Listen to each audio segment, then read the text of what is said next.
Tens of thousands of students across the country are in school right now. No, not because they're being punished with a 6th day of classes, but because they're taking the SAT. It's going to be a really nerve-wracking time for kids and their families, and it's more than just taking the test and waiting for the results. Up next is applying to colleges and navigating the financial aid process, which could be complicated by the record-long government shutdown. But not to worry, because my next guest is working to make all of that a bit easier. Shaan Patel is the founder and CEO of Prep Expert, an education company that helps students boost their test scores and get ready for college. Shaan, a lot of colleges right now, they're making the test optional, and that has families wondering if SAT scores even matter anymore. What's your advice for kids wondering if they should even take the test and when or whether they should submit their scores with their applications?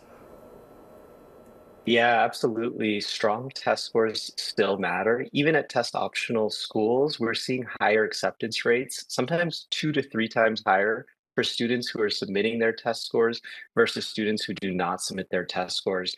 On top of that, a good SAT or ACT score can help students not only stand out in the college admissions process, but also qualify for major merit-based scholarships. And I actually think that's even more important sometimes than admission to reduce your cost of college and student debt. So if you can prep and score well, it's almost always worth submitting your test scores. And so let's talk about applying to the schools themselves. The early action deadline just passed, but what should students be focused on for the regular decision period?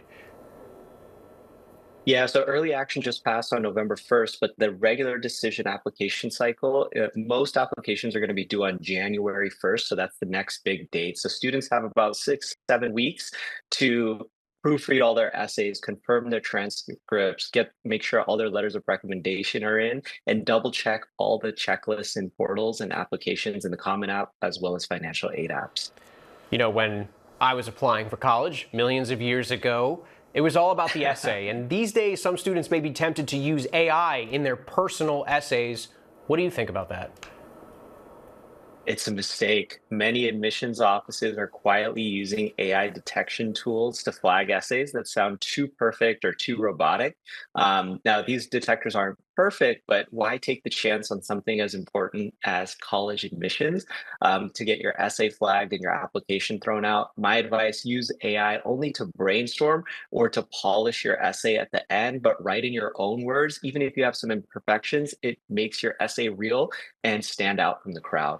We can't talk college without talking cost. How about the free application for student aid, better known as FAFSA? This is a federal program. So is it being impacted by the government shutdown? And what advice do you have for families applying right now? Yeah, so the free application for federal student aid or FAFSA is still open. So students can and should file even with this government shutdown.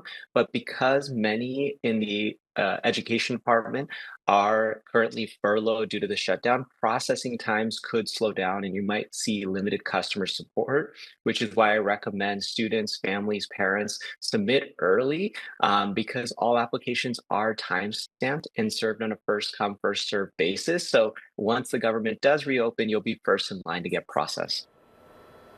All right, Shaan Patel, thank you.